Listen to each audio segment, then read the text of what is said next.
With 49 of my live podcast, DeFonce Talks Metal, I have Jordan, the vocalist of the brutal death metal band Disentomb, with me today. Jordan, how you doing, man? Stoked to have I'm you good, here. man. Yeah, it's fucking sick. I'd rarely do. I know. Well, I've never done a podcast before, so this is a Yeah, cool experience for me too. And or as a a big lot. fan of podcasts, it's sick to be on it, and it's good to Oh see you, yeah, man. It's I know. It's been been a a minute, while. man. I think Yeah, the last time we saw each other was Bloodletting Tour, 2019. in Austin, I think it was it? Yeah, Austin. Did I? I think I went to the Dallas. Yeah, I went to the Dallas date too. I think it In was the at Dallas show, yeah. Tomcats or Fort Worth, Mm. Texas.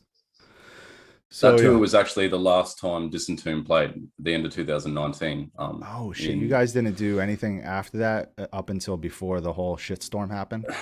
no, that San Diego show. I'm pretty sure it was San Diego was the last day. Last one, yeah. Um, yeah, played that, flew home. 4 days later, my daughter was born. And then, Oh wow. just a few months later, everything just fucking changed. So, yeah, Yeah. like, haven't played a show since. So, Holy since shit! that tour. So, a lot Don't of you fond memories of that tour. don't you guys have something coming up? We actually have our first show on April 1. April 1. Um, Damn. yeah, Where's this at? Is it your no hometown? joke. Yeah, No joke. yeah, yeah, it's actually yeah, our first Brisbane show since like mid 2019 as well. So Oh wow. um we're playing it with this sick lineup, and it's pretty much like the first death metal show that's being hosted in our city of Brisbane No shit. since COVID. So it's going to be this massive release for us anyways, because we're all getting together a few days beforehand to really hash out the set. And yeah, I think it's just going to be good for the city, like for the people into sort of death metal, power violence, and Yeah, that sort of thing. So we're really looking forward to that. I could imagine. I Yeah. mean, how far away do you guys live from each other right now? Are you guys all Um, scattered, like spread we, we apart? each we each live in a different city. So when Jake is the only one that lives in Brisbane now. Oh, Henry lives okay. on the Gold Coast, which is an hour and a half from Brisbane. I live in Toowoomba, which is an hour and a half from Brisbane the other way. Okay. And Adrian lives right down the east coast, like towards the bottom of Australia in Melbourne. So Oh shit. yeah, It's a little so we spread only apart. really see each other when we do tours. Yeah. Do you Mm. guys get together for like writing at all, or was that like for like the new single? Was that kind of like written, recorded, and then just sent to you to do vocals somewhere? That was just all done separately, Yeah. like and completely written separately as well. Wow. Um, that was probably the first time we actually, as a band, have written collaboratively. Where Adrian, he joined in 2016, but he's never Yeah. really contributed to the writing process. So he contributed to that. So that's probably why people would notice it sounded a bit different. Yeah. But yeah, that was just, and that's probably just how we're going to do it. To be honest, where we just don't. We all have so much stuff going on in our lives, and it It's kind of hard. works at this point. Yeah, yeah. Yeah. It's hard to get all in the same spot. But You we were know. pretty happy with how that turned out. Oh, Like Adrian mixed and mastered it. So yeah. I noticed that, which is great. I love that fucking song. I was definitely, me personally, I was blown away by it. I mean, I thought the Decaying Light was a huge step up for the band, yeah, and to me, it made made the band like stand out more from other, like, because everyone like yeah. categorized you guys as like this slam band, which you do have those elements, but I feel like Decaying Light really took you out of that. Yeah, and I think, and we probably reinforced some of that slam stuff in like 2014, releasing real, like looking back on it, real cringy shirt designs. But That's how it usually is at eh, first. yeah, but it's that's kind of what we felt the decaying. We felt with Misery as well. That was us coming into our own sound, but with the You could Decaying tell. Light, that was definitely. We remember. I remember us having conversations before that album came out, Yeah. being like, some people are not going to like this because it sounds pretty different for a brutal death metal band. And we also just said we are just so fucking happy with it. We couldn't really have given a shit If everyone. no one else outside of the band liked it. Like, we were just really happy with how that turned out. Yeah, yeah.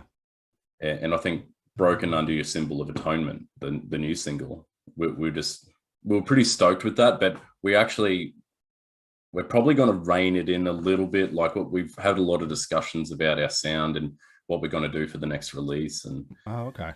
yeah, so The new stuff we're writing is, you know, we've been listening to it for so long. We've had it for so long, the new stuff. But oh, really? Because you know more than anyone. Disentomb works at a frustratingly weird pace. Weird is probably a good word to replace slow, but you know, at a Sloom level pace. We just, you know, we're all stubborn in our own way, and we just we don't work really well to deadlines. So yeah, I mean, but the new get stuff, it. Yeah. But even like I thought, like, you know, there was times I'm like, man, these guys need to put out this new record. But when when you guys like had the Decay and Light like ready to come out, and I heard it, I was like, okay, wow, this was 100% worth the fucking wait. And I think we've also let them take their time. Yeah. Well, like the fact that we can sort of have people around us that understand how frustrating we can be. Yeah. I just got used to it. Yeah. It's fine, man.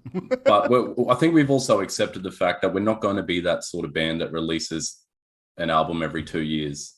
Yeah. On the dot, and we're not going to be that sort of, we're not going to be a hype band, like we're probably in our own way, but I guess for us it's just, you know, as cliche as it sounds, focusing just on the music and really enjoying the fact that we're 4 best mates that get to create music together. That takes precedent over anything else for us. Yeah, I totally get it. If it's a slower process, then so be it. We don't want it to feel like work, and you know, and we all have careers on the side as well, so it just makes it a little bit more difficult. But exactly, with the new stuff we are working on, it is like, you know, everyone says their new stuff is a massive step up, but I can't wait for people to hear what sort of comes after our latest single, because like for me, it's exciting. Like, yeah, it's music I want to listen to. So for sure. Oh, that's great. I mean, you guys are just progressing. I mean, even when the last record came out, it made a big impact. I mean, everybody was talking about it. You know, everyone was just like, oh, it took forever, but the fucking record's great. You know, it got great reviews and everyone loved it. I mean, everyone that I showed it to was just like, this is insane. Like this, it made the band, in my opinion, made the band stand out from other death metal bands and slam. Yeah, like I appreciate it just was that, like this own, like you have this like sound to you guys that, you know, you throw on a Disentomb song, it's like, you know, it's Disentomb right off the bat. Yeah. And sometimes when you throw on like, you know, a death metal or slam band song or slam, you know, you're like, oh, who is this? Like, you know, you can't really tell. Like, this sounds like this band or this sounds like that band. But I always thought you guys had your own sound, something to it. Yeah. You know? Like, especially our first album, when we put that out, Sunken Chambers of Nephilim, that was, you know, 2010. We wrote that album when we were teenagers. Yeah, you're young. And that's just straight up brutal death worship. Like, if it just sounds like Disgorge mixed with Brodequin and just literally, which I think is fucking sick. Yeah, no, and and the production on it is just, you know, horrific. But like, there's people who are just fans of that album and they're really into that sound, and going back and listening to it in context of how young we were when we wrote it, it's pretty sick. But yeah, for sure.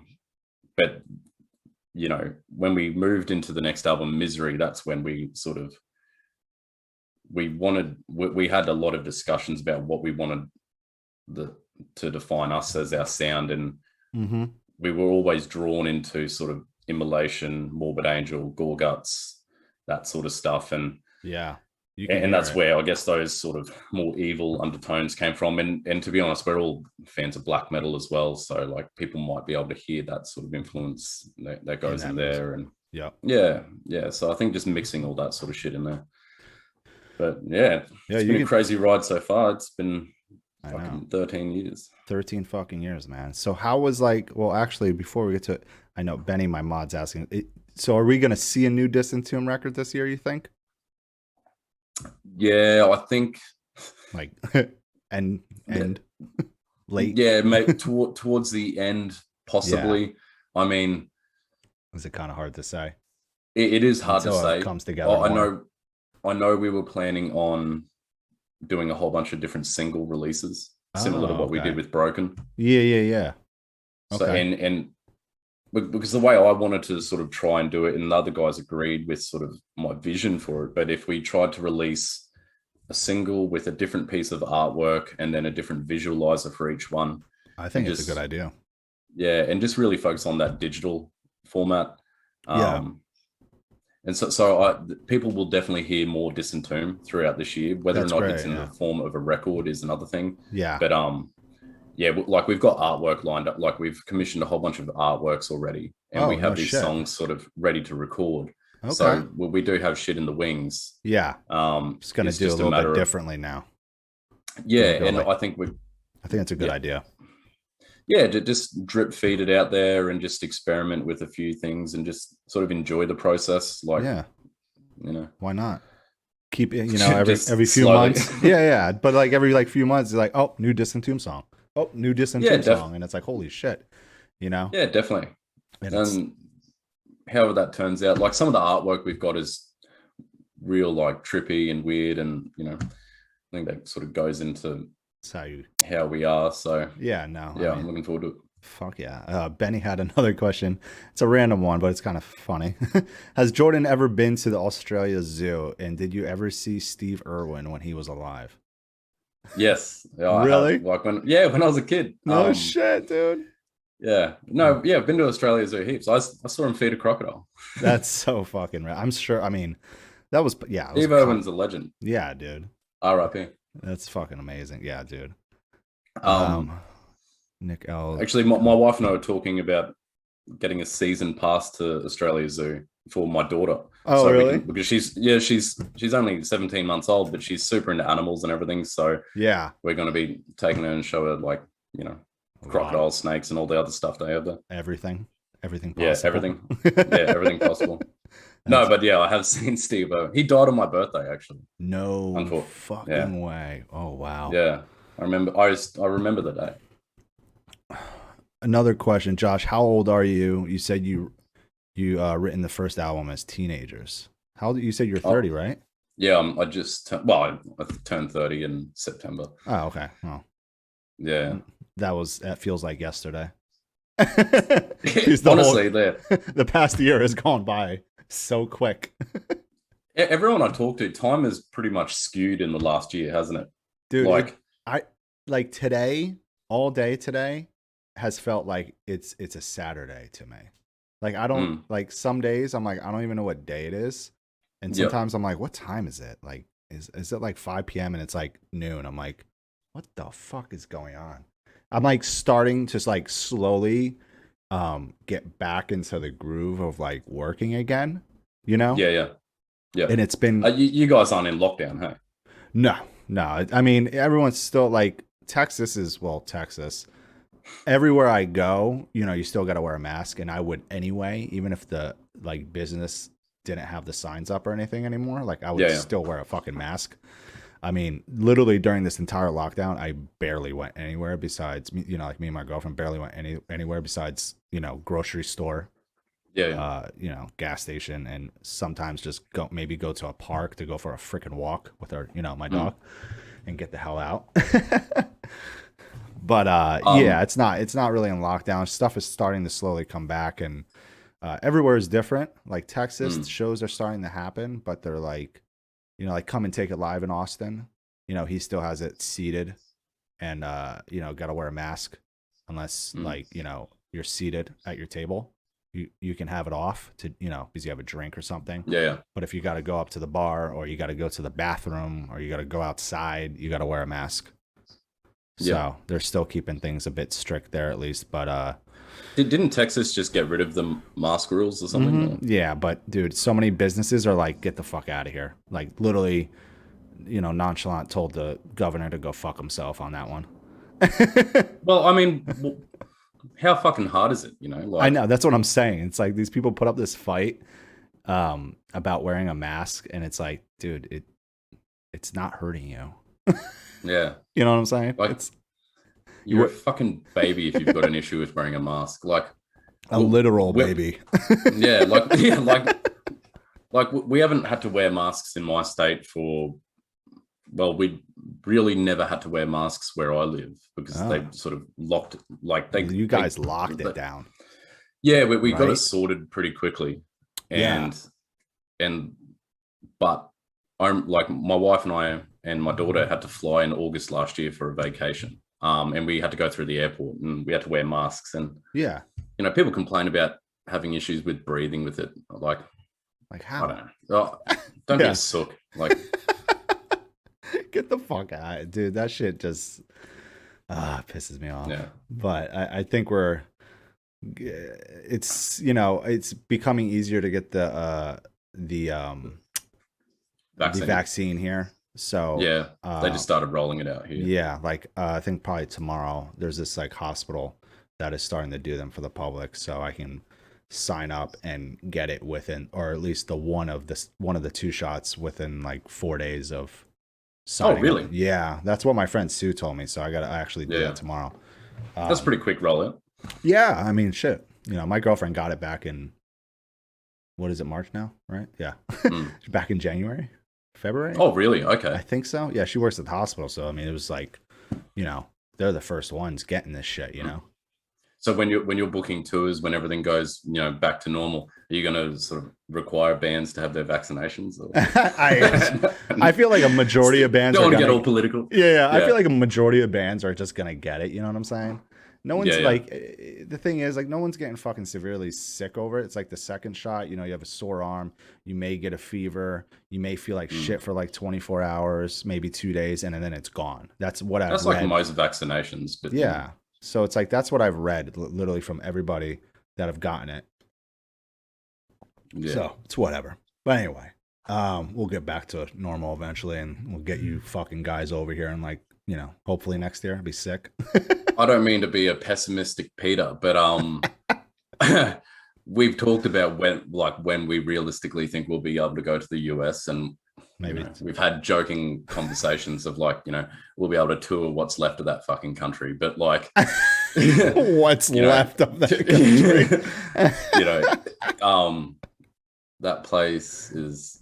Yeah, I mean, we'll see how things are. That's why I haven't brought anything up to you. I'm like, a lot of like bands from like overseas, like I had, the guys in Within Destruction hit me up today, and they were just like, what's everything looking like? I'm like, listen, to be honest with you, let's just wait another year. Let's wait till next year. And Luke was just like, yeah, you're right. That's what we had in our heads too. We just, want to reach out, get an update, and where your head is at. And I'm like, yeah, let's not look at this year, bro. Like, I had Ingested on a tour that was going to happen in September, October, and like a pretty big tour at that for the guys.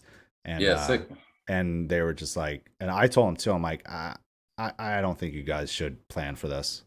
And those guys ambitious. Are smart. Yeah, I'm like, I don't want you guys to spend this money on the visas and your plane tickets and all this shit.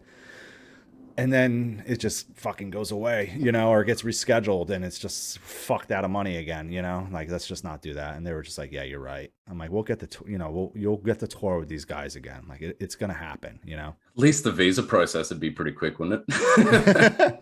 I think so. I mean, everything's starting to move again. I mean, I fucking hope so, bro. Australians aren't allowed to travel overseas. Like, no? Can Americans travel like to other countries? I haven't looked. I think so. I really have not. I haven't looked. Like, we're literally not allowed to leave the country. So you guys cannot. No, like, you have to go through a massive process to be approved to leave the country.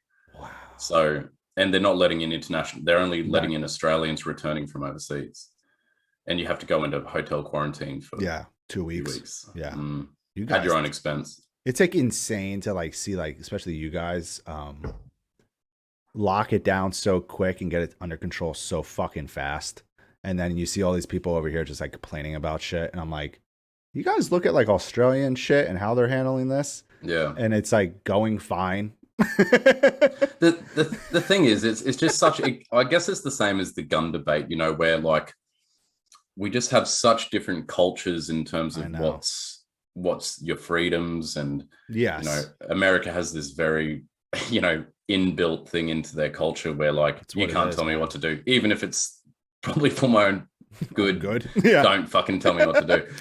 Whereas like Australians are just like, oh yeah, that makes sense. Yeah, you guys are just like, all right, yeah, cool. Yeah, over here. Oh wait, so the bottle shops will still be open because we can't buy alcohol like from supermarkets or anything. We have to have, we have specific bottle shops. So stores for the it, essential right? services were supermarkets and bottle shops were allowed to be open. Everything else was shut. So Yeah, it's like we could still get our alcohol, right? yeah, so it would have been really interesting if they shut those down. Oh, geez. Yeah. It would have been Mad Max within like a week. Yeah. In a week, definitely everyone would be losing their fucking minds. I would have been that guy with a guitar on the back of the thing. Just oh, it's fucking great. Immortal Jord. So let's get to it. So growing up, what got you into metal music? Where was it? When did it happen? So growing up, Jake, the guitarist, and I, we lived in a small town called Nanango, which was a town of like about 3,000 people. Yeah. And I was probably about the age of 10 when I've got two older brothers, 5 and 8 years older than me. And so I was about 10 when they were listening to Korn, Slipknot, System of a Down, that sort of thing, you know, pretty much the new metal wave. The new metal wave in the early 2000s. And Jake, who's a year younger than me, has an older brother about 5 years older than him as well.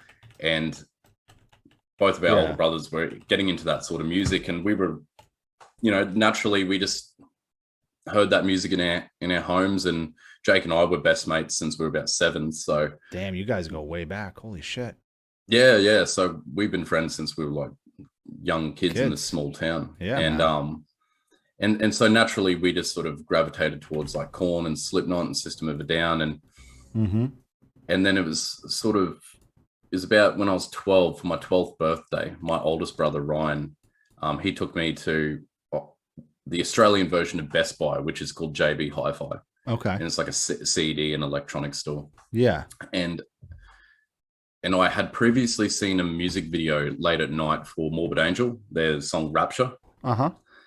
And I remember like watching it on TV being like, what the fuck is this? His vocals sound so sick. I can't understand a single thing he's saying. And like Morbid Angel's still my favorite fucking band. So like 11-year-old Jordan at the time knew what the fuck was up. Hell yes. And my brother for my 12th birthday said, do you want to pick any CD and I'll buy it for you? And I saw Morbid Angel's, like I recognized the name Morbid Angel. And their album Formula's Fatal to the Flesh, which is still my favorite album by them. It's just such a fucking good album. I'm just so glad I didn't pick some shit death metal band and like, you know, I could have ended up in like a 6 Feet Under cover band or something, or like, I don't know. It could have gone real bad. It could have gone way sideways. Yeah, so other direction. So I'm so glad I picked like literally one of the sickest death metal albums that's been written. I got that for my 12th birthday. And I remember the same day that I bought that, I rented Grand Theft Auto 3 on PS2 at my, like, I was staying at my brother's place for the weekend. Yeah. Like as a birthday weekend sort of thing.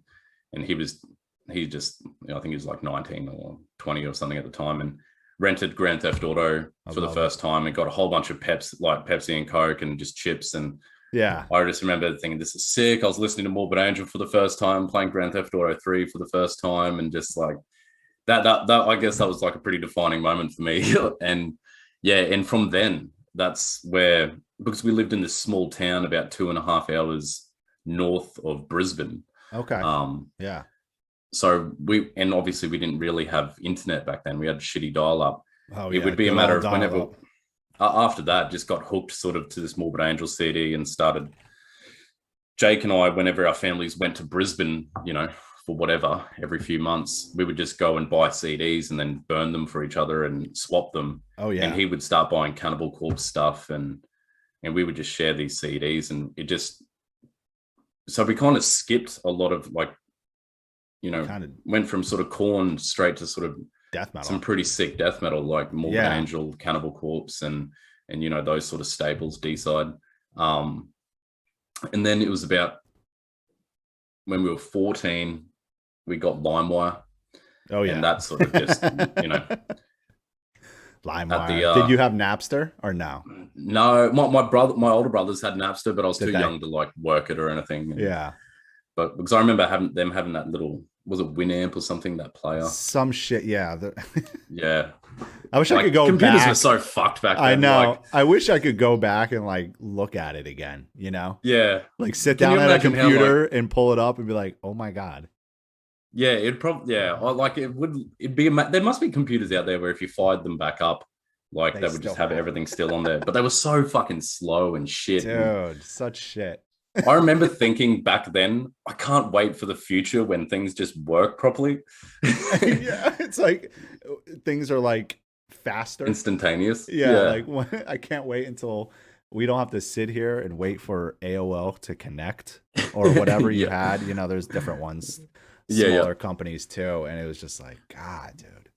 But when we got LimeWire, that's when, like, we were 14, and I remember downloading, I think it was Brodequin, and there was another, like, there was like a slam band, called Corpse Carving from Tasmania in Australia, and they were just like this insanely fucking sick band. Like, they're so heavy, and to be hearing that in 2004 was kind of insane. But yeah, from there that kind of expanded, and then Henry actually moved from Brisbane. His family moved from Brisbane to our small town when he was 15, and he was already sort of started listening to death metal and started playing drums, and we just so we're in this very small town, and we were just like, there was probably about 7 of us that were into death metal, and then we just sort of, let's see if we can form our own bands. Yeah, let's see what. And that's when we started the first incarnation of Disentomb, which was a band called Wounds of Decay.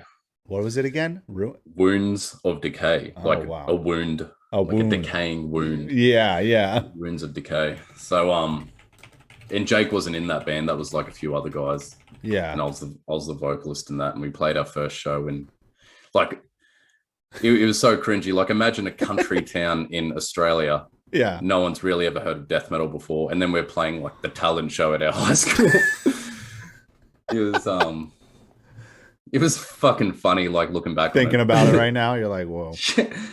Man, we fucking did that. I remember we played at the end of this talent show, like the end of the night, and they said before we played, look, this is a death metal band, so if you want to go, feel free to leave. And we didn't give a fuck. We just, like, no, of course not. Like, we had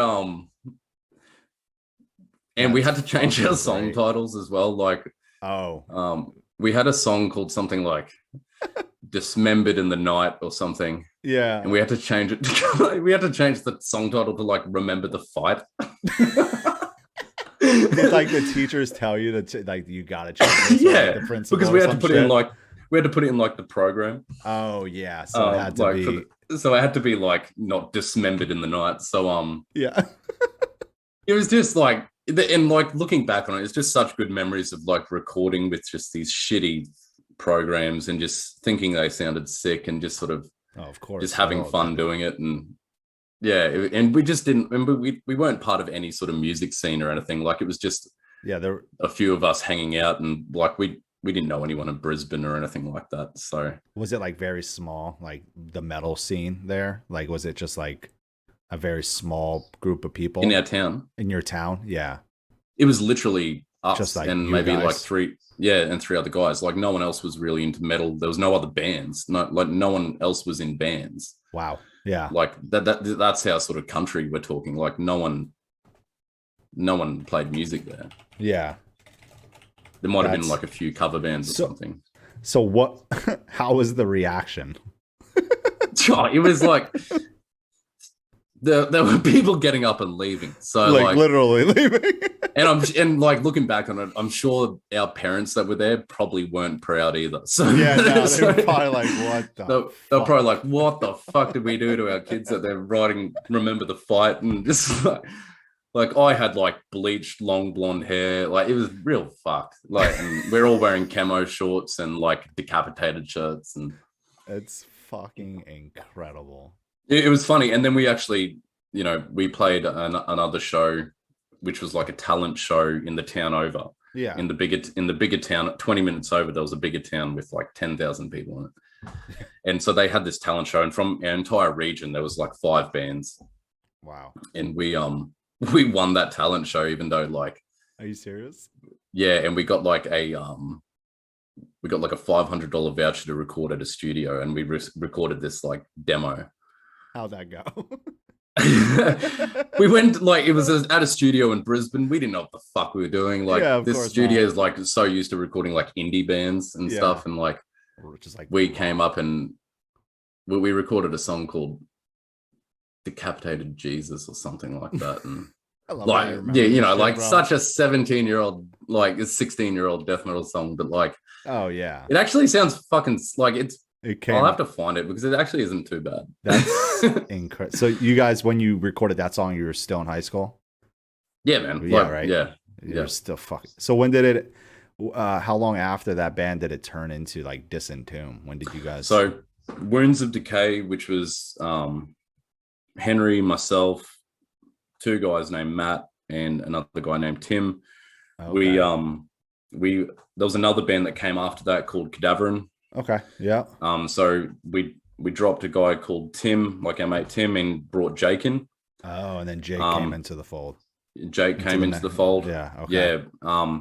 And then we recorded, and that was sort of like this tech death band, Cadaverin, and we recorded like a 3-track demo. Yeah. And we released that in 2008. So that's when Henry and I moved to Brisbane to start studying at university.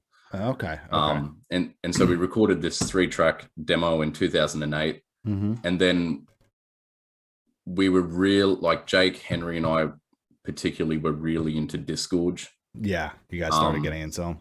Well, yeah, like we'd been into them for a while, but we were sort of, Cadaverin was much more sort of like tech death.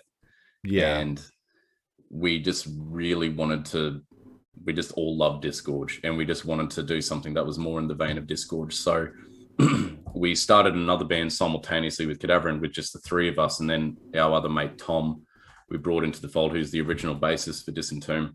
And we named Disentomb after a Disgorge song. Yeah. And then we recorded a 2-track promo in May 2009. And then Cadaverin sort of just ended. Yeah. Because we realized we just want to write brutal music, brutal death. And then so what we did was we recorded that 2-track promo, got some artwork done for it, got the logo done by Steve from the band Condemned. Oh shit. Okay. Yeah. So like, and I remember hitting him up being like, man, we want to tour the US, and we were just like, we existed for like 2 months, and he's like, yeah, cool. Like, you know, but we had these bit like, I remember sort of saying with the guys, like having this mission statement of like, yeah, we will go to California and play where fucking Disgorge played, and you know, do that. Like that's where we need to end up. Yeah, we need to get there. And so we printed 500 promo CDs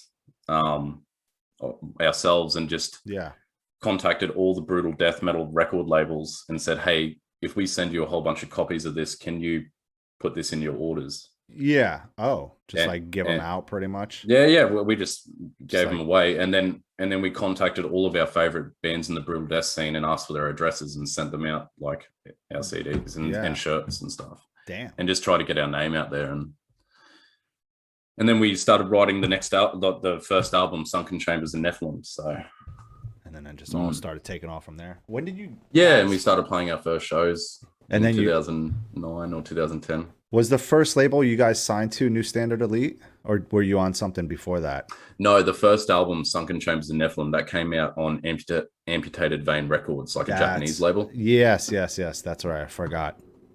Yeah, and we did. Our first Australian tour was like Tom, our original bassist, bought a van specifically for this tour, and we did this East Coast Australian tour, and like 4 dates got cancelled. We got double booked with like a poker night or something. It was just like the most fucked tour. Yeah, but it was just so fun. We were like, this is sick. Even though we showed up to some shows and there's people playing poker instead of like wanting to see us, but we were just happy to hang out. Yeah. That was at a city called Geelong, which we've only played 1 show there since, but it's a shithole anyways. Why the fuck would you ever go back? Yeah, yeah. So like the early years, were there any like struggles that you guys faced? Like, Uh, or was it I pretty mean, just like moving the way you guys wanted to go? it was always just like, okay, we play a show in Brisbane, sick. We promote the fuck out of that. Yeah. And just especially back then, man, like we were like I was doing posters and stuff. Like when I first Flyers. moved to Brisbane, I really flyers. I just really wanted to be involved in the metal scene. Yeah. Especially coming from a country town, I was like, this is sick. There's an actual like metal venue that we can go to every week. So I was doing posters for them and putting them up at my uni and everything. So that rad. Sort of got me involved with just like handing out Disentomb show posters and stuff, and just really like networking, I guess, in person and everything like that. And like I remember there was a Slipknot stadium show. Oh. And I remember like we printed out like 5,000 flyers, and just as soon as the crowds left, we were just handing out like fucking left flyers and right to everyone. Yeah. And so we were able to get like decent numbers to shows with some bigger local bands at the time. Mm-hmm. You know, like 300 to a show, 250 to a show. That's fucking solid. Yeah. And I felt like those times were different back then as well. People came out to shit a whole lot more. And yeah, times when the internet started progressing and then social media became much more recluse. Yeah. I mean, well, when MySpace came out, it was still fine. I feel like everything was still okay then. I remember in the MySpace days, me and my old bands, like we would still flyer at shows. We would still, print, a couple hundred burnt CDs, and just like throw a few of our songs from the album on those, and then hand those out at shows instead of handing out like the actual record, and hand those out in little, packets that have like a flyer in it, our MySpace address, and just still do it that way and hang up posters. And then it just, then everyone just started getting lazy on that aspect of things. Yeah, for sure. And people stopped talking in person. Yeah. And then Twitter came out and Instagram and all that shit. And that just physical anything was just out the fucking door. And I remember going, like, it's funny you mentioned MySpace. I remember going through all the friends that our favorite brutal death metal, like I remember Tom, the bassist, and we lived together at the time. We would just go through, like, I remember like Guttural Secrete had like just a shit ton, 10,000 friends. And so we used to just we used to do shifts of like 4 hours, like just friending everyone through the Disentomb page. Yes. So just treating it like let's just fucking saturate and get our name out there as much as possible. And well, that was I think it did well for us. Yeah, no, I think it did well for a lot of bands. Because like even like the local bands we would do that shit and just like go to like, like mid-sized bands pages and just like pull up different tabs, like all these tabs of all these other like the people that they're friends with, and just start adding them, and everyone in the band would like take shifts. Like one night it would be me, and the next night it would be Nick, Kyle, and then it was just like we would always just be like on it, bro, on it, replying to everybody, replying to every message, every comment on MySpace. MySpace was lit. That was period. It was fucking good, man. That was the best social media platform for bands. End of story. There will be nothing like it again. And it was it's crazy to think of a mass social media network that was revolved around music. Yeah. Like you can't imagine that. Like now Facebook's revolved around news and all that sort of bullshit. But saturated.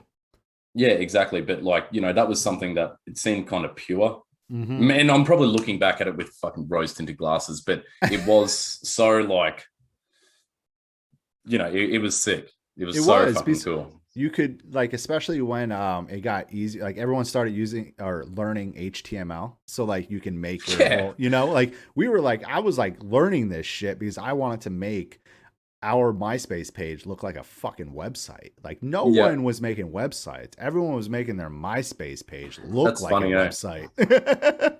we ended up doing it. We ended up doing a tour with Black Dahlia Murder and Fallujah in 2016. Oh, I remember that tour. Yeah. Yeah.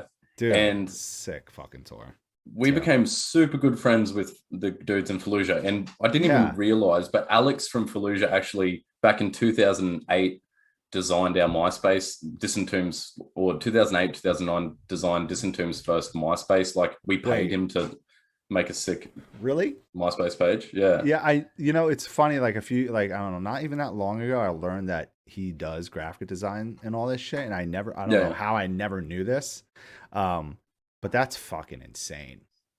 Back then, he was the one, and then you guys didn't meet him in person until that tour. Yeah, and I didn't even when I met him on that tour. Like you didn't. That was like an 8-week tour, and he brought it up like 5 weeks into it.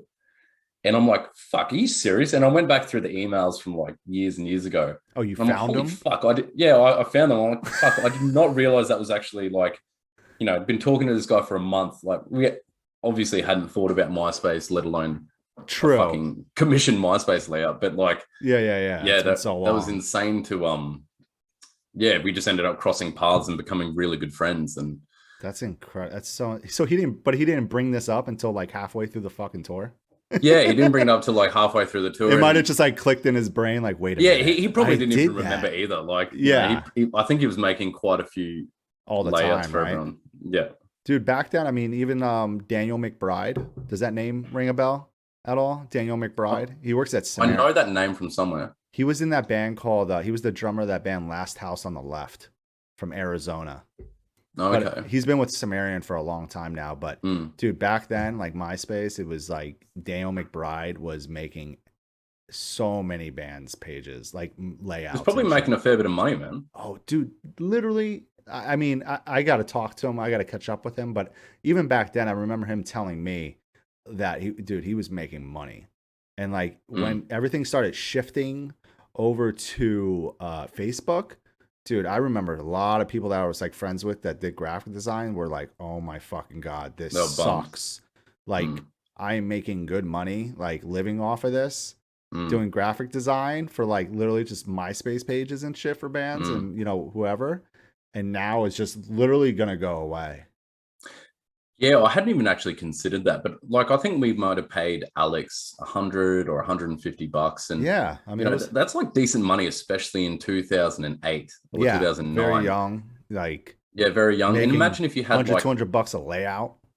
Yeah, and if you're good at it and you can put it together, like fuck, man, that's like a decent amount of cash, like and side hustle as well. Dude, that's what I'm saying. It's like you can fucking and everyone, everyone's hiding that, everyone's getting paid cash. Like, it's just like no one's taxing that shit. Yeah. You know what I'm saying?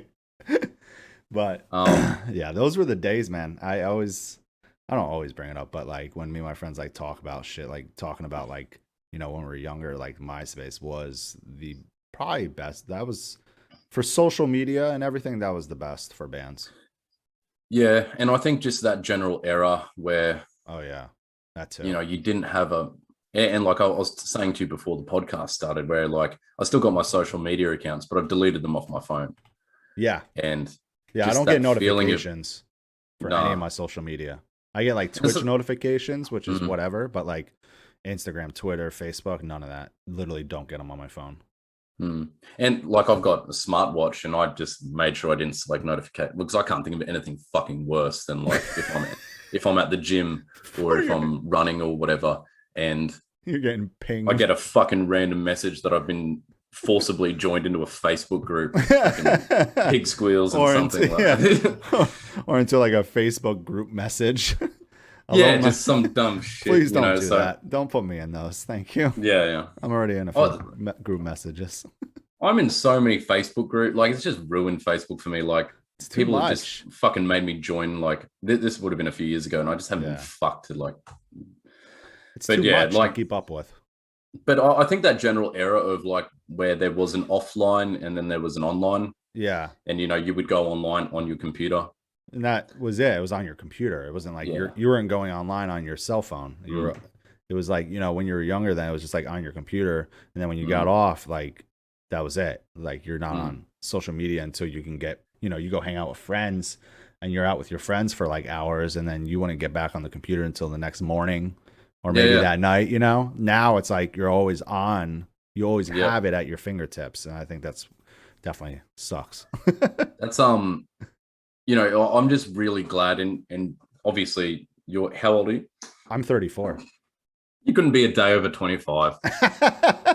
Thanks, Jordan. No, but like I'm just so thankful actually that we're sort of the last generation that can remember an offline. Yeah. Oh yeah, we are, man. You know, like I reckon it must skew your perception of just how things are when you've grown up from the get-go with Netflix and Oh yeah. everything instantaneous. You know, you like surely that must have some sort of effect on you, Oh dude, the way you perceive everything. yeah, no, for sure.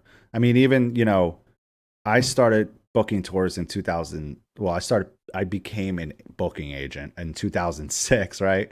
So Mm. like back, those times before I even got like a BlackBerry, Oh um, yeah, the only times I could check my email is when I would go on my computer. Yeah, I yeah, remember there yeah, was times where I'd be at like my friend's place or like my friend's like apartment or whatever, and I'd be like in the midst of booking a tour, and I'd be like, "Yo, can I go on your computer and check my email real quick?" Like I remember doing that so yeah, much because like you want to go hang out. I can't always be checking my email, so it's just like going out yeah. with friends, and I'm like, we're just chilling there, and I'm like, hey, you mind if I log in real quick to my Hotmail to see if I got these dates booked, bro? Because the tour's approaching. And then I got a BlackBerry, and Mm. that was the first time where it was like, wow, I can check my email at any time I want.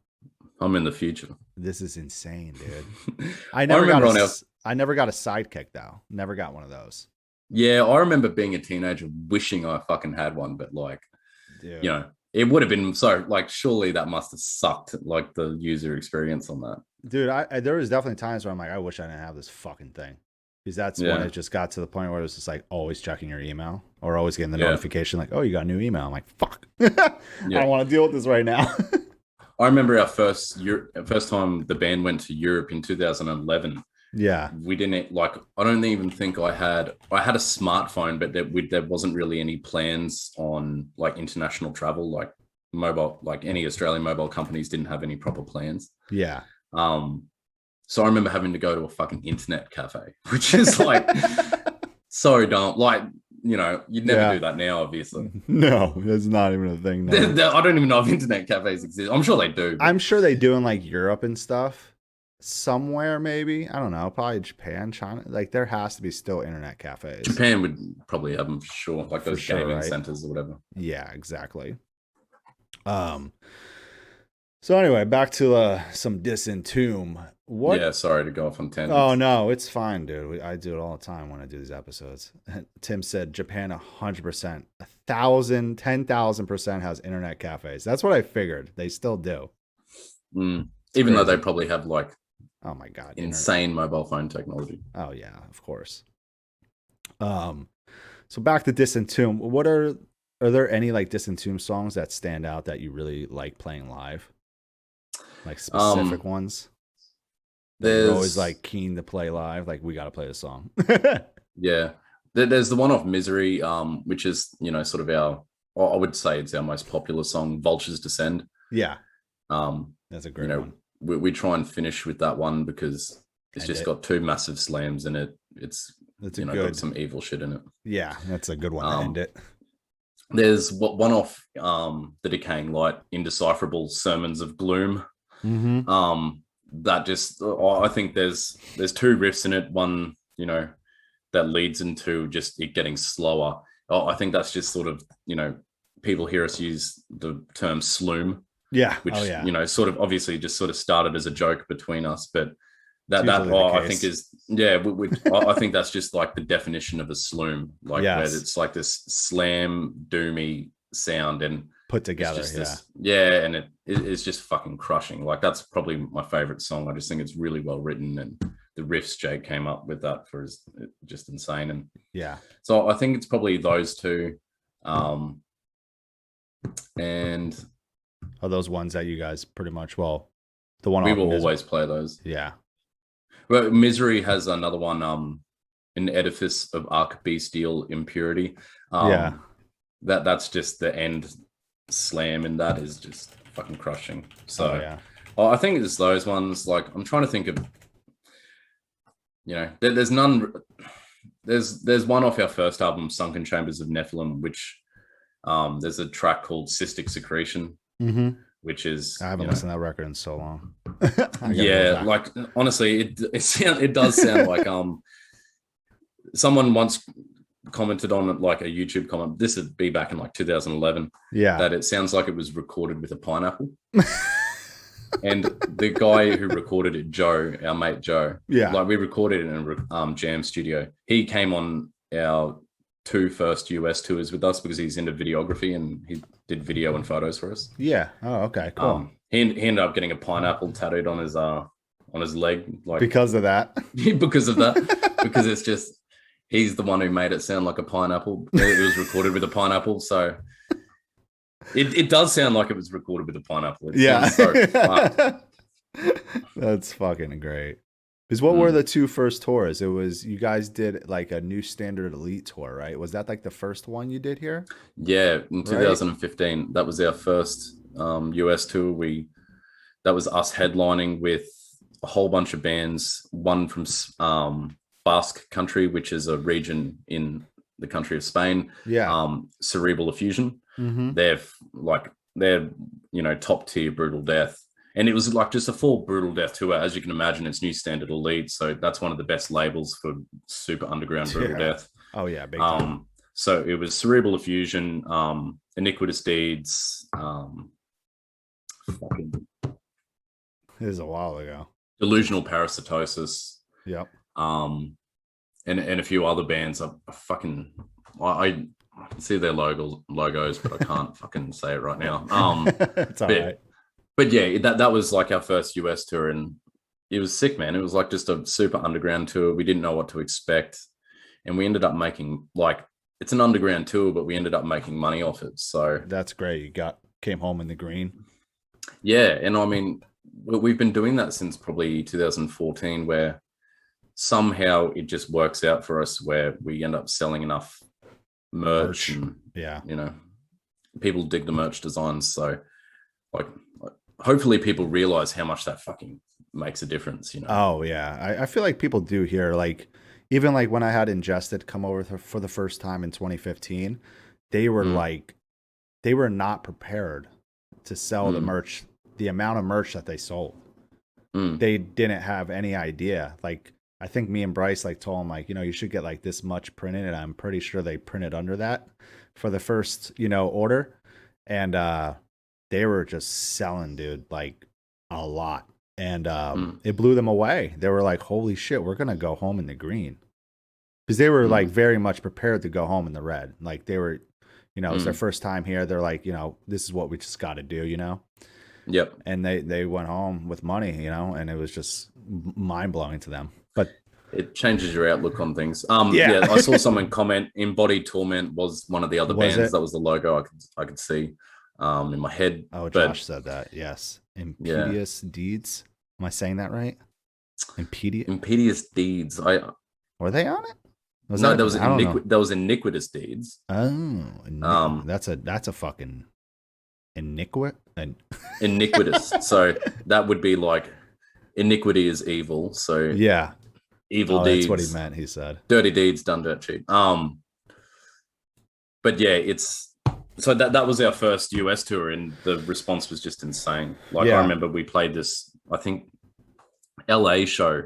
It might have been at the Airliner. Airliner. Okay. I forget where it was, but I remember we played the show, and Jake and I looked at each other at one point on stage because the crowd just went insane, and it was like this sort of dream come true for us. Wild, yeah. Because we're playing LA, we're playing like the home, like not San Diego, but you know, we were influenced so much by Californian death metal, and then we were there playing this headlining show, and in LA, right? Like someone got thrown through a fucking table. It was insane, and it's like a wrestling Jake event. And I looked at Jake looked at and Jake sort of said to me after the show, "You need to stop sort of stirring the crowd up so much, man. Someone might actually get fucking really hurt." Because it was just, especially we're just sort of going crazy, and so that was the first tour, and then we returned like 10 months later to do the Black Dahlia one, which was that tour for us was so. Was that mind blowing to get that offer to get hit up? It was, man. Was it like out of nowhere? Or it kind of was like kind of it was like for a 3-band bill, Black Yeah. Dahlia Murder, Fallujah, which were releasing their fucking album. What was it, Dreamless? Yeah, I'm pretty positive that was the one. And that was such a hype album, and that is a really good album. Big album and for then, them, yeah.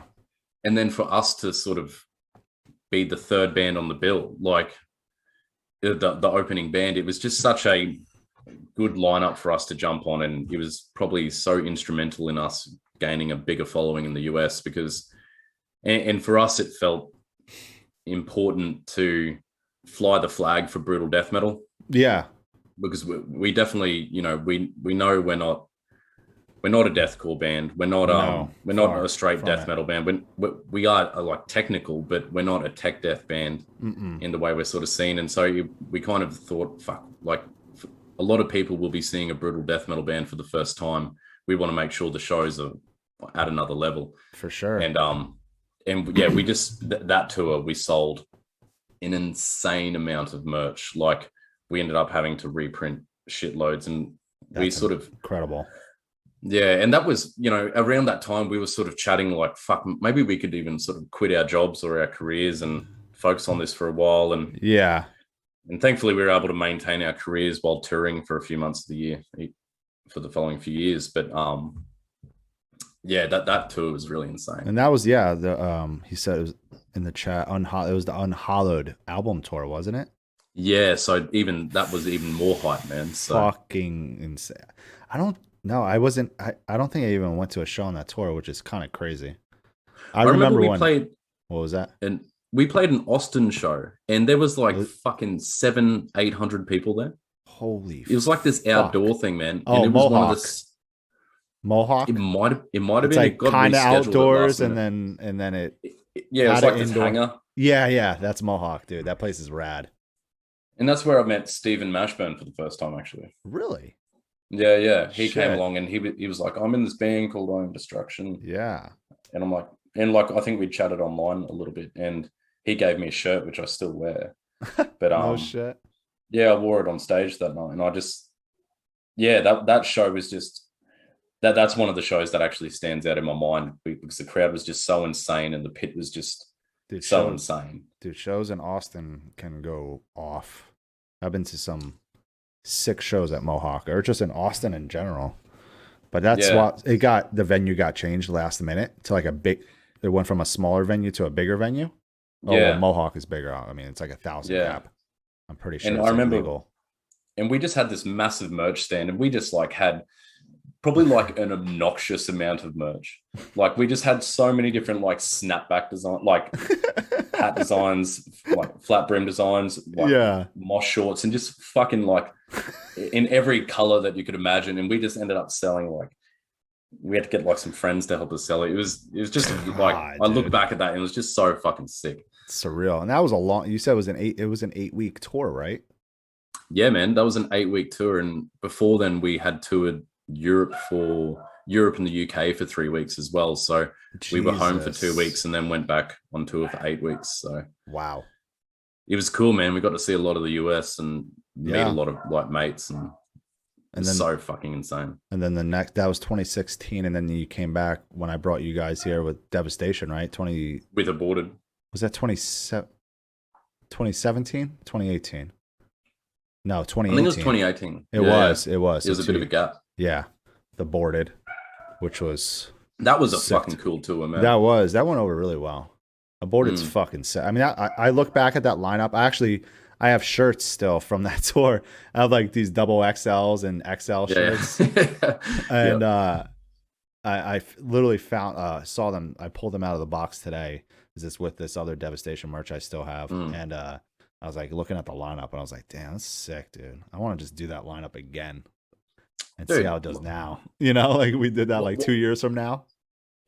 Dude, Aborted, Ingested, Psychroptic, you guys, fucking Signs of the Swarm, like you know. I mean, dude, they'd have to be higher now, surely. Yeah, right. It's just, that probably wouldn't be, Archaic. I mean, it was Archaic, a fun tour, man. It was.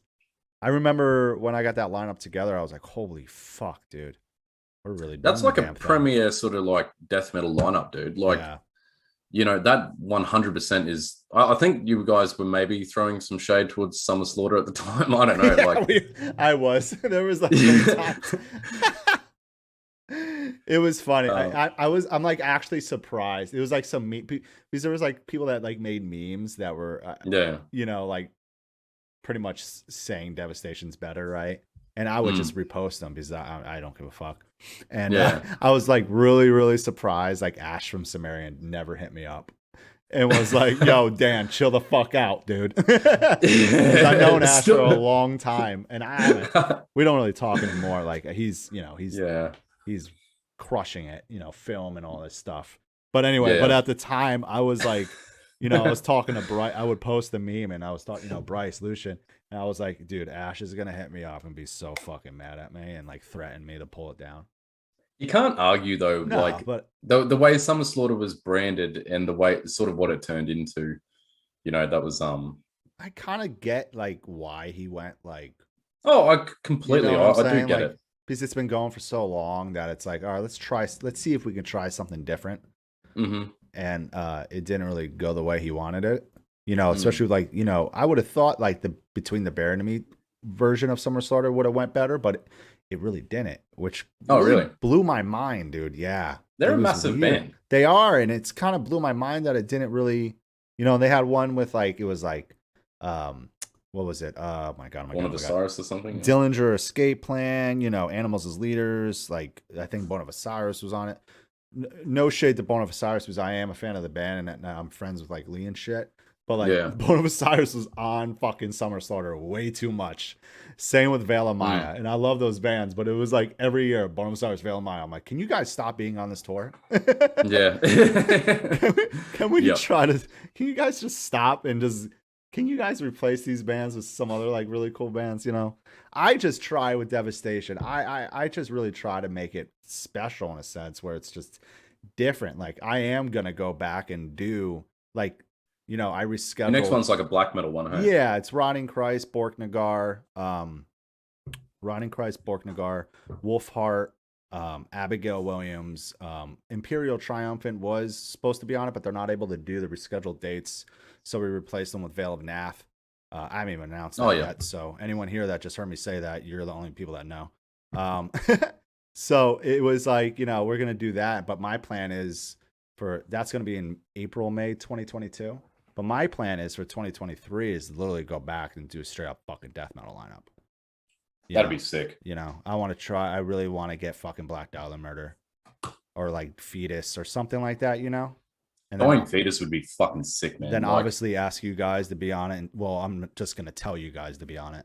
And then I'm just going to call you and be like, hey, you're on the tour. And we'll be like, yep. Okay. All right. Yeah. Okay, well, I can't wait to play in the ruins of Chicago and all the other cities. No. But yeah, I always was like, I get it, but like, I even scaled down Devastation from, I think Aborted was 7 bands. I think we had like a local on a lot of the shows. And then, just hearing about, being hectic and stuff, I was like, no, we need to tone it back. Let's bring it down. Then I did 6 bands for the Dark Funeral year. And then that crushed, but it was just still like too much. Like, you have these bands that have a lot of production and stuff. And I was just like, let's just do 5 bands. I mean, for the death metal one, I might go back to 7. Who the fuck knows? I don't want to make it like a thing. Everyone made like Summer Slaughter, like Ash and them and the team was always just like 10 bands, 10 bands, 10 bands. Yeah. And I'm just like, you don't have to do that every year. I don't think, Yeah. I think it's like with anything, man. Things need to be approached on a case-by-case basis, and if as soon as you start regimenting certain things, that's when you sort of, I don't know, like you said, there's going to be certain bands that require longer changeovers. That's what I'm saying. Or they've got enough hype themselves that they're going to draw the people. Yeah, like with the Dark Funeral Belphegor, I have the poster there. I mean, dude, that sold out. 1, 2, 3, 4, 5, 6 shows sold out, and the rest crushed. I mean, the year blew my fucking mind. But it was like, even at 6 bands, we realized that, the changeovers from Incantation over to like getting Belphegor set up or getting Dark Funeral set up, is Belphegor and Dark Funeral rotated, was like, it's taking like 25 minutes to get these changeovers ready. And it's like, I wish, there was always a lot of talk, like Bryce and them being like, fuck, I wish it was just 5 bands, because it would have been so much easier. So that's why with the Rotting Christ lineup, I was like, I'm just doing 5. Just going to do 5. They have heaps of props and shit. Kind of, but like, they were just like very particular with everything. You got to do the sound check again before they're going on, like a short sound check, just make sure everything's good. But like, it was a lot of work, man. Like Bryce was kind of ridiculous because he was like, I'm gonna guitar tech for Dark Funeral, TM the tour, and then run the Devastation merch booth. And I'm like, how are you gonna do all this, bro? Why are you doing all of this? And then you'll run yourself into the ground. A few days in, he's like, why the fuck am I doing all this? Yeah, because you want it like a few $100s more. I'm like, stop. You're an ambitious man. I'm like, and then like I remember like a few days in, I'm like, I gotta talk to Travis, who was filling in for Vela Nath. I was like, I need you to sell the Devastation merch. I'll pay you. Because Bryce can't do it because he's guitar teching and he's fucking stage managing and he's tour managing. What was Chad on that tour? Did Chad go on that tour? I think he did. Well, what about for you? What's the proudest tour you've ever done? Like, you've been doing this since what, 2006, you said? Yeah. I mean, the proudest. What's one that really stands out? That one for sure. Even doing back in 2015, I did Sepultura's 30th anniversary tour. Oh, sick. That was a big deal. That's a big tour, man. Yeah. That one crushed. That was a big deal. That was the first like big tour I ever booked. Like big tour, like a big, for a band that I grew up listening to, that, I'm doing their 30th anniversary tour, and I'm that's pretty special. I'm only like 28 years old. Yeah. I remember, yeah. I remember sitting down with Andreas, the guitarist, in Fort Worth on their bus. And he's like, how old are you? I'm like, I'm pretty sure I was 28. And I was like, 28. And he just like kind of laughs, chuckles a little bit. He's like, that's pretty funny. He's like, how long you been listening to Sepultura for? I'm like, I was probably in like 9th or 8th grade when I found out about Sepultura. He's like, holy shit. I'm like, yeah. He's like, well, the tour's doing really good. Thank you. And I was like, sick. That's all I wanted to hear. So that tour did quite well? Yeah. That was the first time Sepultura was here in like years, man. Like a long time. So it was doing pretty, like at least minimum 500 upwards to like 800-900 people. So it was a good time. Yeah, sick. I just saw someone ask a question. Where did Disentomb play in Manchester? So I'm just having a look. Did you play in Manchester? And if so, where? When's the last time you guys were over there? Man, we played Carnifex Euro Tour in 2000. Oh, I remember that. Yeah. 2018, I think it was. In that February 2018. Well, I think we played it. Yeah, that played in Manchester, I'm pretty sure. Because I remember the Ingested dude showed up and we hadn't really become buddy at that point. Oh, okay. You guys, yeah. Like, there was always like a bit of, I wouldn't say beef between Manchester. Not Manchester, Ingested. There was always like a bit of like, I guess, somewhat rivalry, unspoken rivalry. and then like... You guys like met? And then we met on that Devastation tour. Mm-hmm. And I remember like the first show was in Brooklyn or something.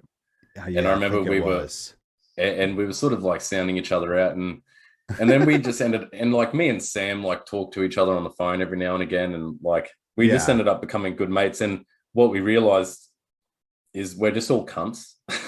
Like that's the reason, like until we actually met each other and realized that like we're just like judgmental cunts, that like, that's it. Yeah.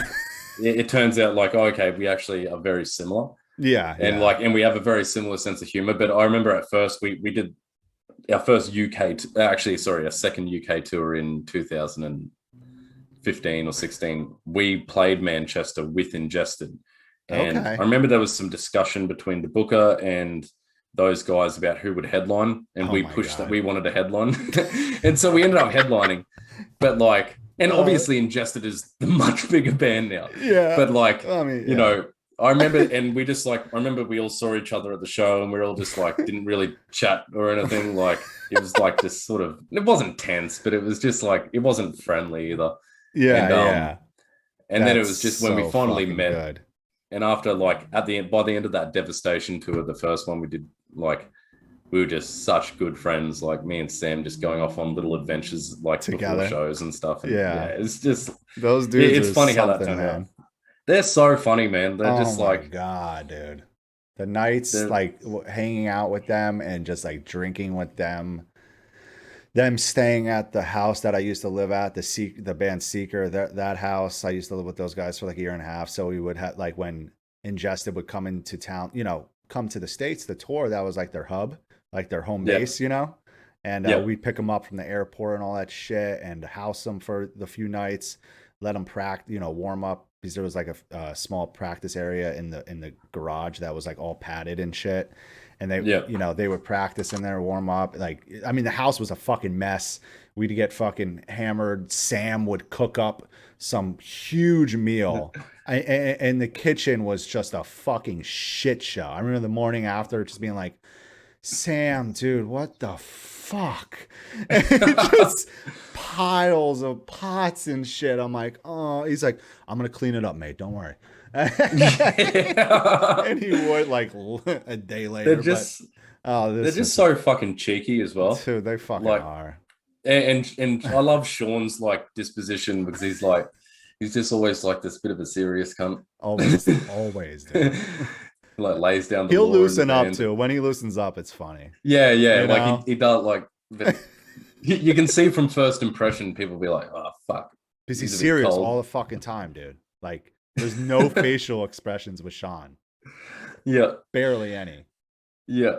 And I just remember on that Devastation tour, Sam wearing that Prince. Oh my fucking God, dude. Prince outfit. The shirts Sam would wear, I was just like, what is he wearing now? What is he doing? It must always look weird to people from the US, I guess, when like bands, like when we wear in Disentomb, when we wear football shorts, like rugby league shorts, they're always like short shorts. And like people in the US only wear stuff that goes like below their knee. Yeah. Or maybe like a little above, but like it's usually below the knee. So when people see Henry and I just no shirt on and wearing our little short shorts, it must. Well, we actually had a dude at Kansas City come up to us. Like we parked our RV outside Ride Room. Yeah. And we were unloading merch boxes, and we had like Henry has his massive mustache. Yeah, I know. And he's all tan. He's all tan. And he's like he's all pretty shredded. Pretty shredded. Yeah. And we're wearing our short shorts and we're just wearing our short shorts, loading in merch boxes. And this guy comes up to us and he's like, "You some sort of you guys like sucking dick?" Yeah, and we're like, "Nah, man, we're in a band. Like we're playing here tonight." You guys like just full on hitting us up, like to see it. Like he seemed kind of keen, but so, like. And that sort of made me realize, fuck, we must look so like, especially when we're going through the Midwest, we must look so weird. Especially the Midwest. Like, and when we wear like thong or like flip flops, we call them thongs, getting out at like gas stations and stuff. It just people must just be like, what the fuck is this? What's going on here? Iowa, definitely Iowa. Jesus, Iowa. It's funny. That's funny that you guys like you and Ingested didn't like, I guess, really be. You guys didn't. We didn't gel at first, that's for sure. Yeah, but you guys didn't become friends until that Devastation tour with Aborted, right? Was that like the real like that was definitely the first time that we sort of hung out, and then obviously with the Bloodletting tour we did in 2019 when the tour met up with their tour with Despised Icon. Oh yeah, in Atlanta. At Atlanta. That was fucking sick. I was like so stoked to see those dudes again. We were meant to do an Australian tour with those guys almost 12 months ago to the date. We were set to and then obviously, COVID, but we hadn't been announced yet because we were going to play 2 shows in Sydney and Melbourne for Download Festival. Oh wow. Okay. Yeah. So we were going to play Download and then at Download Festival, it was going to be announced that we were touring with Nile and Ingested like doing an Australian and I New Zealand remember tour. hearing about that. Yes. And then obviously that got fucking canned, but so we never got to announce that we were on that tour too. But I was so looking forward to showing those guys around like different Australian cities and going to the beach and shit with them, but never happened. I hope it. Getting Sam all sunburnt. Oh God, yeah, you'd get sunburnt so easily. Yeah, man, so easily. They think a rainy day is a lovely day, so yeah. when they see clear skies. Was it supposed to be? Wait, download. Was that supposed to be? It was supposed to be last year, right? You were gonna play? Yeah, download last year. Actually, I think it was almost like this time last year. We were actually meant to be playing it. I think it was like the 22nd of March. We were meant to be playing. Wow. But yeah, like that was like a bit of a. Because aside from death metal as a teenager, I was super into like emo music as well. Were you? Yeah. Yeah, like I was a massive My Chemical Romance fan, and and we were meant to play with My Chemical Romance, and I was that at download, and that was like a bit of a bucket list thing for me. Yeah, I mean, so didn't go ahead. Hopefully, in the future, hopefully that's gonna happen again. Yeah, man. Well, surely once everyone's vaccinated and fucking stop getting this goddamn virus. Yeah. Jesus. So like when it comes to like the writing for like Disentomb, like as far as like the music goes, who's really like who's behind it all? Is it Jake? Jake is the powerhouse when it comes to writing up until now, and now Adrian's coming in with some ideas because he plays the guitar, doesn't he? Adrian plays everything. He plays drums, bass, guitar. Like he shreds. He's like honestly one of the best musicians out there, and he's so humble and quiet. Yeah, I remember meeting him, and he was very, very nice. Yeah, he's very nice and very quiet, but he's in like 10 different bands playing different instruments, and he's that's wild. So he, and like just sort of recognizing how good of a songwriter he is, we've brought him into the fold, but like all of the Decaying Light was written by Jake. All of it, yeah. Misery, Sunken Chambers of Nephilim, and is sort of broken under your Symbol of Atonement. That single, that's the first one with sort of Adrian doing the writing as well. That's incredible. That's cool, man. That's cool that he's in the band. How did that all happen? Was it just you guys known each other for a little while beforehand? Adrian was originally like a fan of Disentomb, and that's how we met it, because Adrian's 23 or 24. Damn, he's young. Yeah, he's no super young. Shit. So, Sunken Chambers of Nephilim is one of the first death metal albums he ever heard. Excuse me? Yeah, so he got into Disentomb at a very young age. That's crazy, man. And it makes sense because he can write. The way he writes is so like he can write Disentomb material really easily. Like he's got that dissonant sort of brutality. Yeah. And he would come to shows in like 2012 to like 2013 when we'd go down to Melbourne for the first time and stuff. Wow. And he was there. He was there, and he would always come out to our shows and talk to us. And then we heard some of his other band, Involuntary Convulsion, which is like his sort of first death metal band. Yeah. And it's insane. Like the songwriting is just insane. Yeah. And he's writing this as like a fucking teenager. Yeah. And fucking wild. Yeah. And then it was 2016. We did a national tour with Suicide Silence. And it was after the Black Dahlia murder tour that Jim decided to leave the band. Yeah. Okay. And we just sort of asked Adrian, and he came along, and he's such a quiet dude, and he's a bit younger than us. So, and because he's so quiet, I remember saying to him on the tour, I'm like, man, are you having fun? Like, do you want to be here? Yeah. And he's like, yeah, man, I love it. And they're like, okay, sick. Well, I love people like that. They're just like very quiet, and you don't know if like they're having a good time, and then you ask them, and they're like, yeah, I'm doing good. You're like, oh, okay. Just making sure. Hey, just to answer this question for Tim, where we played we actually played at the Star and Garter in Manchester. Okay. On the 2nd of March 2016. So we apparently, I think doesn't exist anymore. I remember Sam saying that, but yeah, the Star and Garter in Manchester. But that's the first Manchester show we played. Oh shit. That was with Ingested, right? Was that the one you had? Yeah, that was Disentomb headlining.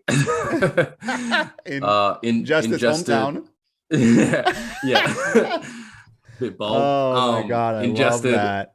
Visceral Disgorge and Visions Oh, of Disfigurement. oh So, no because shit. we did a UK tour with Visceral Disgorge after our Euro tour. Yeah, yeah. Mm. That's fucking awesome, dude. Yeah. So that was sick. But is Adrian yeah, gonna so be the one like mixing and mastering everything from here on out, at least? Or yeah, look, we're thinking that, hey, because we want to not just from a financial perspective, yeah, but yeah. he actually, like the Decaying Light, after listening to people's sort of criticisms of it, and I definitely agree, I wanted the vocals to be louder, listening back to it. Yeah, for sure. And I sort of made that very well known to Adrian before we did Broken. Yeah, before the new single, yep. By the way, I'm not sure if you can hear my daughter crying in the background. A little bit. So it's okay. She's fine. She's just about to go to sleep. Oh, there's nothing. Little nap. Yeah, gone for a midday nap. The midday nap. Yeah. But yeah, so I thought he did really well on that mix for the last single. Mm-hmm. Yeah, and it was really important for me to hear my vocals properly for the first time. Yeah, and I think he nailed it with that. So I think we're going to go ahead. And the idea actually is eventually we'll have Adrian recording everything as well, because we record separately in studios and stuff in Brisbane. But eventually we want to do, we want to do everything in-house. I mean, hey, why not, dude? There's bands that do it. I think Ingested are doing that, actually. I think. Yeah, I mean, a lot. Well, Christian from Cryptops, he's like mixing and mastering it. But they're tracking everything. I'm pretty positive. Besides the drums, I think Lynn tracks the drums somewhere else. Yeah, right. Yeah, because he lives in Spain. Or whatever. Yeah. But there's bands like Brand of Sacrifice is an example. Like those guys literally do it all themselves. Like Leo, the guitarist, did it all at his home studio. You know, he's just saves a lot of money, man. It does, and it's like sometimes, maybe the next record you're like, I kind of want to go to this guy, let's just, fuck it, let's go spend some money and go to this guy and see how it turns out, like I think like In Fury, for example, if you know who In Fury is, it's INFERI. They're on that label Artisan Era. Oh yeah, yep, really good tech death band, and I'm pretty sure they like recorded a lot of shit themselves, and they really recently went to Dave Otero. Who's done Cattle Decapitation and shit. Yeah. And I remember talking to Malcolm. We talked on the phone like a few weeks ago. We caught up, and I was like, "How was that? Like, was it worth it going to him and everything?" He's like, "Oh yeah, 100%." He's like, "This is gonna be the best. This is gonna be the best thing we put together, and it's gonna sound way better, and all that stuff." So I mean, sometimes it depends on the the band's situation. You never know. Sometimes we've talked about we'd always love to get like Eric Rutan to like do a record, but it's a lot. I mean, especially for you guys being Australian and everything. Yeah, it just makes everything like costs just 10 times harder.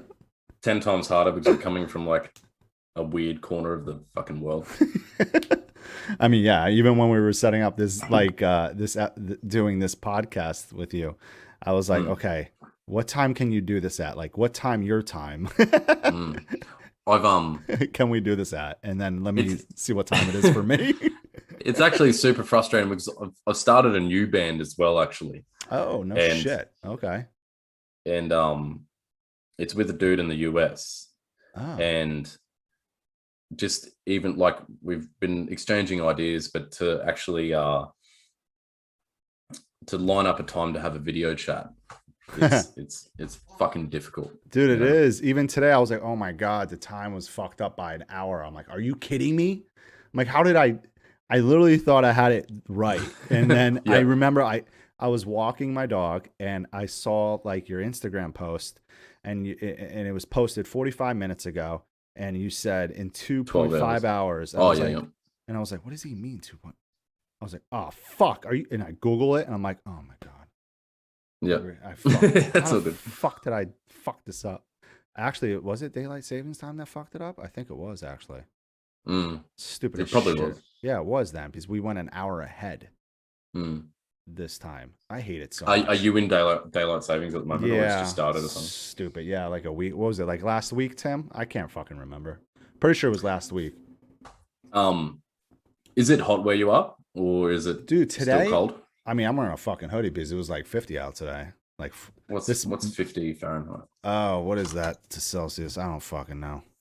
Let me have a look. Yeah, daylight savings time was on the 12th. Oh yeah, so yeah, about a week ago. It was like right after we moved here back to. Oh, that's Dallas. pretty cold. 50 Fahrenheit. Yeah, for mid-March in fucking Texas. Mm. But March and April in Texas is always like all over the place.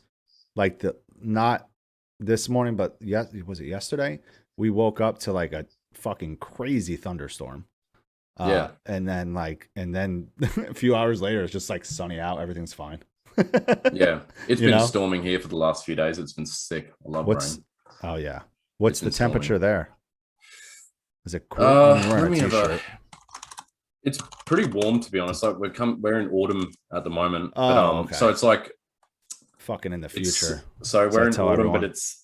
but it's a 75 Fahrenheit. Oh shit! That's a good temperature. It's nice, man. Like that's a good temp. Clear skies, the grass is green. I need to do some mowing. That's the thing, man. COVID has just turned Bandu. Like it's exposed like people like me for that. People maybe thought, oh, he's kind of cool. He's in the touring band, but I'm actually just a boring cunt that likes to mow his lawn and stay at home, get into running. Yeah. Kick it at home with his kid and his wife and hang out. Yeah, that's honestly like. I mean, dude, I like staying home. I don't fucking mind it at all, really. I'm like a fucking recluse, bro. I'm like, let me just stay home. It's just forced me to slow down in a lot of ways, so I'm kind of enjoying it, to be honest. Yeah, no, I am as well. I'm loving it. Oh man, so we're gonna expect some new songs this year from Disentomb. Yeah, dude, new singles that'll be coming out, I guess, in the next few months. Can't really announce who's going to be the guest vocalists, but whoa, did you ever have any guest vocalists on past Disentomb? Yeah, I think so, right? On the Misery album, on a track called Forced Adornment of the Funerary Crown, we had Trevor from Black Dahlia. That's right. And we were one of the first few bands to start getting him on tracks. That was in 2014. Wow. And then the Decaying Light. Did you have you had Maddie Way? We had Maddie Way, which was like a fucking massive thing for us. Like I mean, he's the godfather of gutturals. So. Dude, he is the godfather of it. And he is, he's like Maddie. He's my sort of, well, he's obviously one of my biggest vocal influences. Yeah, I was going to ask that, actually. Yeah, like him and another Disgorge vocalist, AJ Mcghana. Mm-hmm. It's like, I don't really have any other vocal influences other than those two dudes. Wow. And I've met both of them, and Maddie Way is just the nicest. Like, dude, he's a sweetheart. He is just ridiculous how nice he is. It is ridiculous how nice he is. It is, right? Me and Jake talk afterwards and be like, it is insane how like how courteous and how like just dude, he's a sweetheart. Really nice he is, and it just makes it even more that like he is like my. Like big influence, my massive influence, but also just for me to meet him and for him to say such nice things to me. And our last on that bloodletting tour, he gave me a Disgorge Chile Gutted shirt. And I actually said to my wife a few weeks ago, because I've been selling some of my old shirts that I don't ever wear, or they've just got insane shit on it that I can't wear out in public. Yeah. And so I'm getting rid of a few of them. But I said to Sean, that shirt that Maddie Way gave me, I'll never get rid of that. That's like that. It's just so sentimental to me in terms of, for one of your idols to become sort of a friend in a way, and for him to say such nice things is actually, he loves Disentomb. Yeah, he's just for him to say some of those things about Disentomb, it's it just, I can't say it enough. It just blows my mind. And then there's AJ Mcghana, who's the other Disgorge. He's been another Disgorge vocalist. He's been super influential, probably in the way I move on stage and stuff. He's definitely influenced you. Have you ever met him? Yeah, I met him in 2011 at our first European show. We played a festival called Mountains of Death. Oh, okay. And he, cool name. Yeah, and he was performing with. He was in like the Swiss Alps, and it was just amazing. Wow. and he was performing with To Violently Vomit, which is that Disgorge cover band that was headlining. Yeah, no shit. That's and wild. He's a completely different person to Matty Way, but it was still sick to meet him. It was still cool. Yeah. Yeah. That's fucking rad, man. Hell yeah. Yeah. Well, dude, I'm stoked to hear a new Disentomb this year. I'm always stoked to hear it. When I heard the new song, I was fucking blown away. You guys always like, you guys are like progressing and just always like kind of changing it up and adding like your own like twist to it, which I think makes the band stand out. And I say it to everybody. I'm like, this, you guys in particularly like stand out more than so many other bands. And I think it's fucking rad. You know, I appreciate that. Too. Like people are like, oh, it just takes them like so long to put stuff out. I'm like, yo, it's so fucking worth it though. Like when the new single came out, I was like, oh yes, this is it, man. Fuck yes. It wasn't actually that. People were really surprised when we put that out because it was pretty. It wasn't 5 years. Yeah, it wasn't 5 years, right? But nah, you guys are killing it, man. I'm appreciate it, man. So we got the songs written pretty much for like a whole bunch of new singles that we're going to drop. That's right. Got some and we're re-releasing 2 songs off our album Sunken Chambers and Nephilim. We've re-recorded them. They're ready to go. Oh no shit. Okay. And we've got the artwork revamped. I just need to actually the artwork came to us this week, like revamped artwork. That's rad. Hell yeah. And I'm just going to send it through to Jamie. Yeah. Actually today. Just put it through. And hopefully get it up in the next few weeks. But that'd be rad. Yeah, man. 2 songs. Yeah. Yeah, man. And they sound like, that's what I mean. That first album does sound like it was recorded with a pineapple. Yeah. And to hear it with proper production and like, obviously my vocals have progressed. And not to mention that album wasn't recorded to a click. Yeah. So you know, for it to sound like a proper band and for my vocals to it like I can't wait for people to hear it, man, because it's it sounds fucking sick and crushing. So that's rad. So you guys got a bunch of cool shit coming out this year. Man, more new songs. And doing that other project. So yeah, I know. I'm stoked to hear that. Let me know when that's fucking ready. I want to hear that, dude. Yeah, that's going to be it's just like a brutal death metal band, like a straight up brutal death band with, I guess I can say it here, with Jacob from Signs. No shit. Yeah, that's fucking tight, dude. Hell yeah, that dude can fucking write. He's awesome, man. That's actually like, I'm not into deathcore at all. No, yeah, like, I'm really not into it. But the Signs of the Swarm are an impressive band. I feel like that's like another band too that like stands out. Like you can't they're looped into the deathcore genre, but like they're just like they're getting better. Like they have like their own sound. Like you always know it. You really know it's them. Like you throw on like a Sign song, it's like, wow, that's Signs of the Swarm right there. Yeah. Even like that last single they just came out with, the collection with like Matt from Kubla Khan and Nick from Molotov Solution blew people's minds. That is sick. It was really cool, and it's like when even when Matt from Kubla Khan, his part comes in, it's like it has like a Kubla Khan feel to it. It sounds tough, eh? Yeah, like getting him to do guest vocals on that song was like perfect. Same with Nick from Molotov Solution, which I mean, if you don't know who the fuck Molotov Solution is, you're fucking up. That's a band I just fucking love. So I've never listened to I'm friends with Nick because like I've met him a few times and he would come out to our shows and stuff. Yeah, no, he's a cool guy. I only met him through Thy Art Is Murder when he was doing vocals for them. Oh yeah, when he filled in, yep. But I've never actually listened to a Molotov Solution song. Listen to their last record. Was it The Resurrection? It's a good fucking record, man. Great record. They were like it was like starting to happen for them, and then they just, I don't know, something happened internally, and then they broke up. And I was like, fuck. Yeah, right. I remember like 10 years ago, I was like, fuck, man. They were just about. There's just so many bands that I've either missed or that's the thing. I'm pretty boring. I just listen to Disgorge, Morbid Angel, like a fucking handful of bands, and then New Ulcerate. Like, that's kind of that. Ulcerate blew people's mind. I mean, that blew my mind. That record.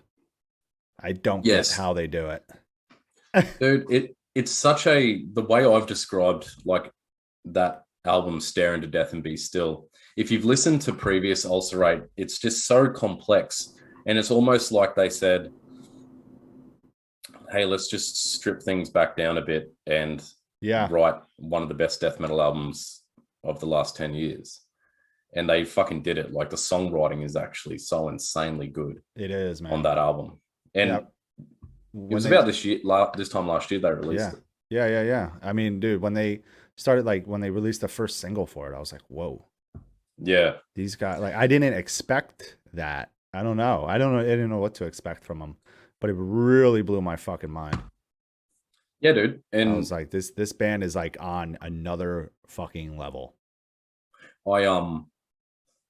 I started running when COVID shut down all the gyms, and I've never been into running at all. Yeah. But that album was like my soundtrack. Like, when in lockdown, I'd go for a run at sunset every day.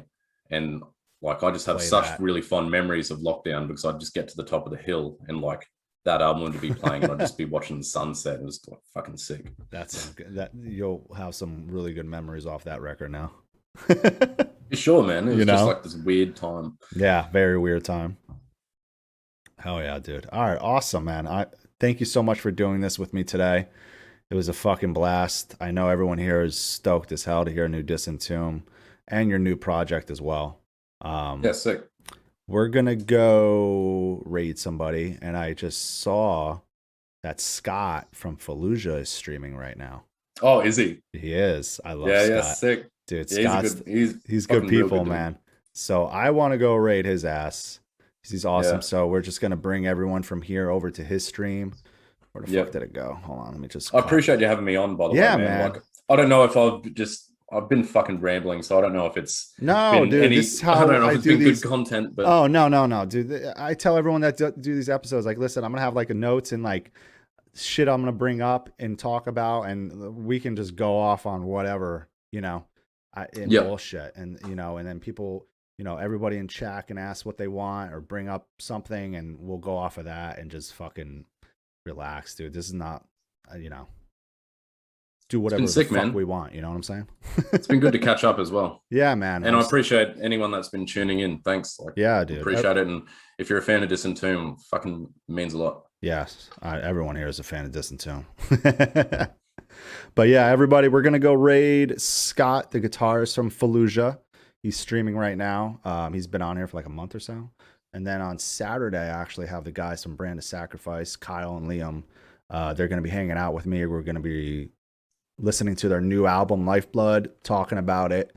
So if you're around on Saturday, definitely stop by. And all the info is in my About section below. But thank you again for tuning in. Oh, and before that, Tuesday is my 50th episode, and it's with the guys from Despised Icon. So be here for that on Tuesday. Anyway, let's go raid Scott. Jordan, thank you again for doing this with me, man. Appreciate it, dude. Look after yourself. You too, man. All right, here we go, guys. All right. Sent it over to him.